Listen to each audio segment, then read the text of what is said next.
no see. I know it's been probably about 3-4 months almost since I made a video.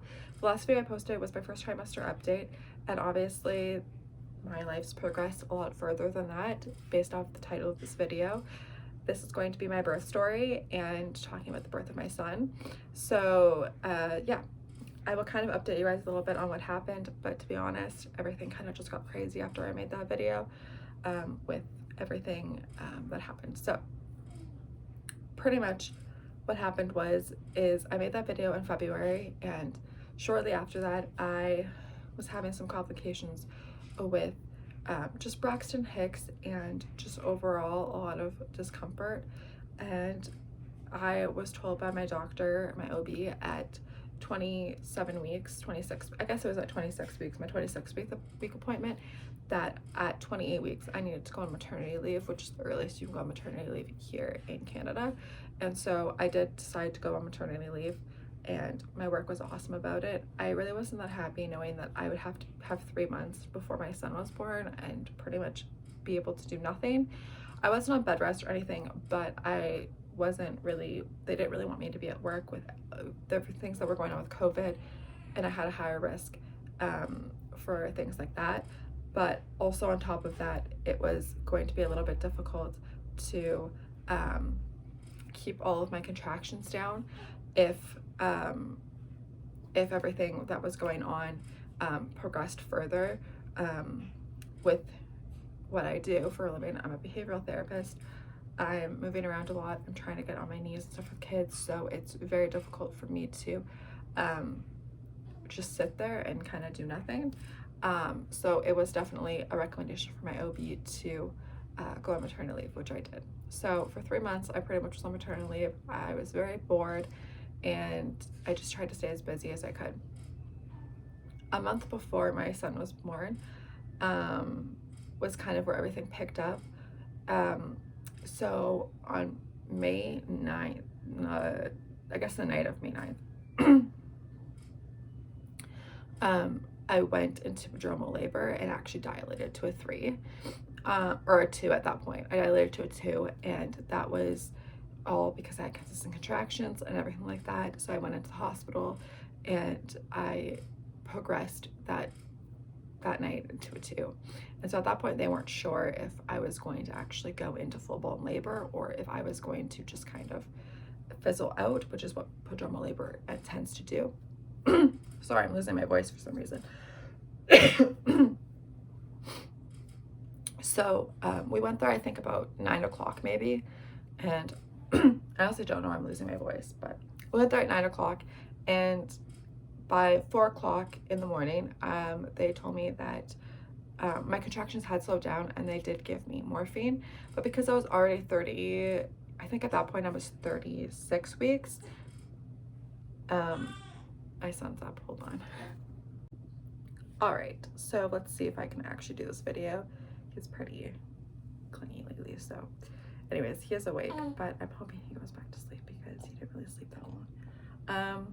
Okay, so yeah, on May 9th was when I went in and everything happened, and they'd give me morphine, but because I was already 36 weeks pregnant at that point, they didn't want to give me any steroids to stop my contractions. So pretty much at that point, they were like, we're going to admit you into antepartum and kind of monitor you for the next day or so and kind of see what happens. So I was in the hospital from like the Monday morning until Wednesday. And what happened over that time was I ended up progressing another centimeter to a 3.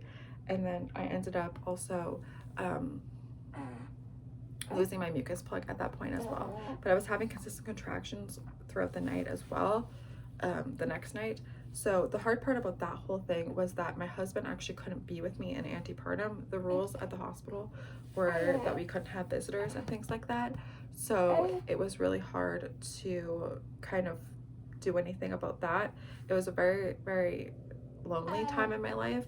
I was struggling, and the nurses there were absolutely incredible and definitely helped me figure out what to do in regards to making sure that I kind of had the support I needed, but also felt like I could really reach out to them if I needed help, and we found ways for me to still see my husband over the course of those few days. It was hard for my husband as well to not really know what was going on. It was hard for me to really to really get everything across that I needed to quick enough to him. So it definitely was hard, but I tried my best to get everything across to him, and definitely tried to really work on you know, just trying to figure out what was going on with me at that time. So also I should mention that my son was breached since 28 weeks, so I already knew I had to have a C-section. I have a heart-shaped uterus, so the reality is the chances of him shifting into a head down position at that stage were pretty much not really realistic, and they wanted to find a way to pretty much just prepare me that I was gonna have a C-section pretty much at that point. So I knew that for a long time. I'm sorry, this is distracting. Pretty much by that time, I wanted to find a way to just make it as far along as I could. My OB wanted me to make it at least to 39 weeks because that was kind of the point where they knew that they were comfortable. That's usually when they do scheduled C-sections, is at 29 weeks, unless it's medically necessary to do it earlier. So they really wanted me to get to 39 weeks.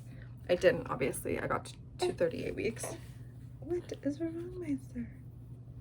Anyways, I should, I guess, introduce you to my son. This is my son, Roman. I know, you're so cranky. And we're a bit cranky today, so yeah. Anyways, I think I'm gonna deal with him and just getting him under control, and then I will finish my story eventually. All right, so it is much later in the day, but everything kind of got crazy, and my husband came home, so my day kind of got away from me. But to continue with what I was saying, so yeah, pretty much at that point they just didn't really want to put steroids, like implement steroids, because it just wasn't really realistic with how far along my pregnancy I was. So yeah, I was in the hospital for 3 days, and then eventually I was able to go home. And for the rest of that week, to be honest, I truly had contractions every night. I think we went in 2 more times to the hospital because my contractions were 6. I had 6 within an hour, and they were increasing in intensity. And my doctor told me that if I had 6 in an hour and they were increasing, I needed to go in because he was breech, and it just was really important for me to be on top of that. Also, the fact that I'd already dilated to a 3 at that point, and the fact that my mom's labor was only 5 hours with me. They all kind of were factors as to why I went to the hospital so many times. So fast track to 2 weekends after that, I suppose. It was a Sunday, and that night we had my stepdaughter overnight, and that was pretty good. Honestly, he would wake me up in the middle of the night about 3 a.m. pretty much every single night, and at that point I was pretty much used to waking up and getting very little sleep. At this point I wasn't really sleeping at all, but for some reason he didn't wake me up at 3 a.m. and I wasn't kicking, and that was really weird because normally you have to pee so many times through the night. It was pretty noticeable that he wasn't awake then, so that kind of threw me off that morning. And then the rest of the morning I didn't really feel him as much as I normally did. There were times throughout the day when I would just feel him more, and I just really wasn't feeling him as frequently as I, really was used to. But then he did get the hiccups, and I felt okay. I was like letting my husband kind of know where I was at. So then I would say he was still moving as much as they tell you to like make sure they're moving, but it was less than like he normally moved. So the next thing that happened after that was we went to my mother-in-law's to watch a hockey game with my stepdaughter, and I was like, okay, well, I'll just kind of like see what happens there, and then we'll kind of play it by ear and see if I need to go in. So As we were there, kind of it decreased even more, to be honest, and it just wasn't really, I was just feeling really off, and I honestly thought, like, regardless, I'm going to feel like I need some answers just to know that he's okay, obviously, because I'm just gonna get in my head. So we texted my stepdaughter's mom and just said, hey, like, I know you're gonna take her tonight, but I think Nicole needs to go into the hospital just to make sure that the baby's okay. Sorry, that was my cat. To make sure that the baby's okay. And so we dropped her off at about 4 p.m. and then headed to the hospital. And at that point, we pretty much thought that we were going to go in. He was going to be where I'm hooked up. They were going to tell me that he was fine, and then we were going to get sent home. So we got hooked up and everything was looking good. His heart rate was really good, and I really wasn't having contractions at that point. So we kind of just were waiting around for the resident to come in and just kind of see what was going on. So the resident did come in shortly after that, and said, oh, like, I need to, like, I think they had like an emergency surgery or something. So that was kind of where they were at. So we had to wait about 2 hours for them to come back and do an ultrasound of him. And during the 2 hours, might have been 3 actually, I think it was more like 3 hours, I'd only felt him 3 times, and that was the like lowest amount I've ever felt him. And I was beginning to contract a bit as well. Nothing crazy painful or anything like that, but it was definitely starting to contract a little bit. So this little man is just all over the place today. So then the next thing that happened was they did, like I said, an ultrasound of him to see kind of his amniotic fluid, his positioning, how he was doing, if he was moving, how his heart was doing. So they did that next, and his heart looked really good, his fluid looked really good, and he was moving, but I couldn't feel it. So the doctor was really concerned because I think they thought that because I was contracting, that was kind of conflicting with my ability to feel his movement at that point. And that was a concern for them because obviously I have no way of tracking if he's doing okay if I can't feel him on a daily. So that was a concern. So she just said, oh, like, we're gonna just go talk to the OB and just kind of see what they recommend. But, you know, honestly, we take it pretty seriously when you can't feel them. So, you know, there is definitely a possibility they're gonna have the baby tonight. So at this point, this is 4 days before my scheduled C-section, and I don't know, I guess I really didn't know what was gonna happen, but I also just wanted, like, whatever needed to happen in order for my son to come here safe, and that was all I really cared about at that point. So a little while later, they come in. Oh, I should mention that I did start to have consistent contractions, and they were probably the most painful ones I had ever had, and that was probably around 8 o'clock, and then at 8:30, the OB walks in and says, yep, you're gonna have a baby tonight, we're gonna do a C-section at 9:30.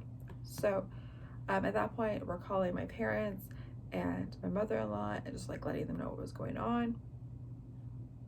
And it just was crazy. It just happened so fast. Like, we still thought we had 3 more days to prepare for his arrival, and come to find out that we were having him that day. It was just crazy to think about. So pretty much after that, we got ready to go in for the C-section, and my husband had to wait outside while I went through my spinal tap. And honestly, I didn't really think the spinal tap was that bad. I thought, honestly, my morphine shots that I was getting every time I was going in were more painful than the actual spinal tap. But yeah, so I didn't really think that was that bad. My anesthesiologist was awesome. My nurses inside there were awesome. So that really wasn't that bad. I'll do a whole video talking about what I knew, or what I wish I knew before my C-section, and just like C-section facts and stuff, because that was like a whole other experience. And honestly, like, I know I had mentally prepared for a C-section far before I actually had one, but it was definitely one of those things that you can't really prepare yourself for until it happens. But the scary part was after I had my C-section, or after I had the spinal tap, I laid down on the bed, and my blood pressure dropped from 130 to 80 like within 30 seconds, and I got super nauseous, and I thought I was gonna faint, and it was so scary for me. I don't know if I'm being dramatic, but honestly, I was so scared. I was holding on to the nurse and just like looking in her eyes because I was so scared to like faint or whatever, and it just was very, very scary. It was like a very out of control moment. You couldn't move because at that point our whole entire like lower body from like here up is like completely numb. You can't move. Like, it's a very helpless feeling for sure. But yeah, the anesthesiologist was awesome too. He's just like telling me, I'm just gonna give you some medication, we're gonna get your blood pressure up, it'll be fine.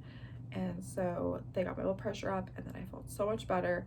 They had me on oxygen the whole entire time I was getting my C-section. I'm assuming because of that reason. But anyways, my husband came in afterwards, and then that's when they started the C-section. And I honestly didn't really think it was that bad. I mean, honestly, it just feels like they're ripping your insides apart. I know that sounds really dramatic, but that's really just what it felt like. It kind of felt like when you get mouth work done on your teeth, and kind of how you like have numbness, but you can just feel pressure. That's exactly what it felt like to me. That's the best way I can describe it, but it was like your inside. So also my OB did mention that when he was born, because he was breech, he probably would be a little bit slow to cry and just react. So I was mentally prepared for that as well, because he was technically considered an emergency C-section. There also was a part of a NICU team there to make sure that everything was okay when he came out. So yeah, it took a little while. I would say like probably like 15 minutes maybe. I really don't know. Time is like so hard to tell, like when everything was going on. It was really hard to tell like time-wise everything that was happening. But so yeah, that was kind of pretty, I guess. You're just kind of waiting, you don't really know what's going on, you can't see anything. So, but they were really good about like letting me know like everything's going okay, like everything looks good.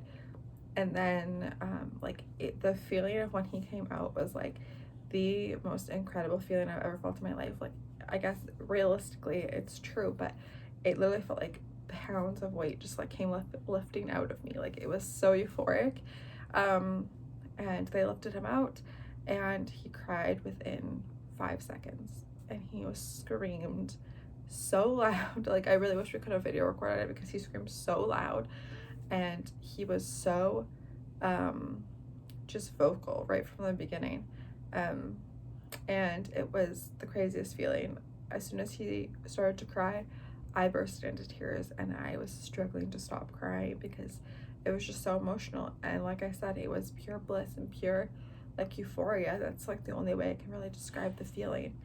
But yeah, so then when they got him out, they took him over, or they showed us to him, I guess, first, and then they took him over to just make sure everything was good, and his ABAR scores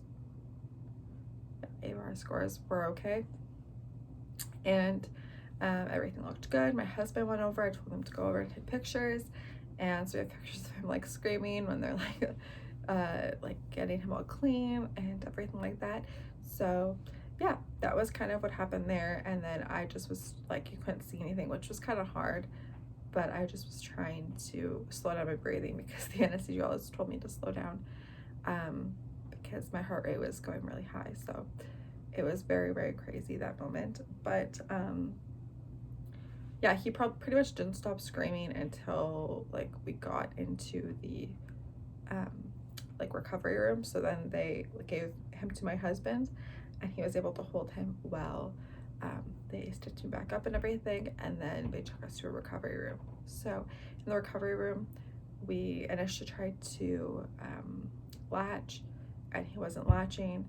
So we then did some extraction of colostrum from my breast, and honestly it was like the weirdest feeling because as I was like trying to like get him to latch on one side, the nurse would be like on the other side like expressing my breast of colostrum, and it just was a very weird feeling. It didn't hurt or anything, it just was a very weird feeling. But yeah, weird fact though, I guess most babies take about 1 to 2 mils of colostrum, and I expressed 7 mils and he took it all. So super baby, I guess, right from the beginning. I don't know. But yeah, so then we did that. We were in there for about an hour, I think. I really don't remember. I just remember being really, really, really cold, like just shivering, like all of the hormones and just all of the adrenaline. Like that's what the nurse said was causing that, was just the adrenaline. And honestly, like I was like, I had like 10 blankets on me and I was still freezing. It was so crazy. But yeah, we stayed in there, and then we went back to our room, like where we were gonna stay. And it was like a semi-private room, but it honestly was pretty private because it was quite separated, and it was nice. So yeah, I had like the craziest adrenaline. Like even my adrenaline honestly went for the whole like first week of having him. Like I just remember just like being tired at night, but like not being tired during the day, which is still somewhat true. I can't nap during the day now, but it was just crazy. So yeah, so my son was born on May 23rd at 10:13 p.m. and this is him. He's sleeping, so I don't like, I'll show you guys him later in a different video a little bit better, but his name is Roman. And yeah, he was 7 pounds 2 ounces, and he was 21 inches long, and he is absolutely perfect. He looks just like me, which is funny because I really the whole entire time I was pregnant thought he was gonna look like my husband, and he came out and he looks like me. I don't know if that will stay, but I guess we'll see. He is quite the personality already. He definitely, like the whole screaming thing right when he was born, he still makes it very clear when he's unhappy today. And he, like this baby wrap is like a lifesaver when it comes to doing anything, honestly, or just trying to do anything with my stepdaughter. Like this wrap is amazing because he just chills in it and naps. Honestly, baby wraps are the way to go. I'm not kidding. But I'm just figuring it out as I go, because obviously I have a stepdaughter, but I've never had a newborn baby in my life. We didn't really start taking my stepdaughter for long periods of time till, well, I think she was about 3 months when I started taking her maybe 3 or 4 hours at a time. And then we took her overnight at 5 months. So this is a whole new stage for me. So I do have a lot of other things to talk about. A few other videos I want to do are going to be my breastfeeding story, my C-section recovery / what I knew before I had a C-section. He tomorrow is officially 4 weeks, or 4 weeks is a month old. He's already 4 weeks, but he's officially a month old tomorrow. And so I think I have like a pretty good grasp on how kind of the first month went. So maybe a video like that. What I kind of wish I knew going into becoming a new mom. Because I guess I was slowly introduced to it with my stepdaughter, but this whole experience has been completely different in that he is here 100% of the time, and breastfeeding is a whole other realm. Just the emotions that come with it, the feelings, and just the whole experience is quite unique. So that is the story of how my son was born, and I hope you guys enjoyed it. Like I said, I have a lot of videos that I kind of have planned the next little bit, but if you guys have any recommendations, definitely leave them down below. And if you have any other questions or want to talk about your birth story, I'd love to hear it as well. Anyways, so I hope you guys enjoyed the video. Make sure to give it a like and subscribe, and I will see you guys next time. Bye.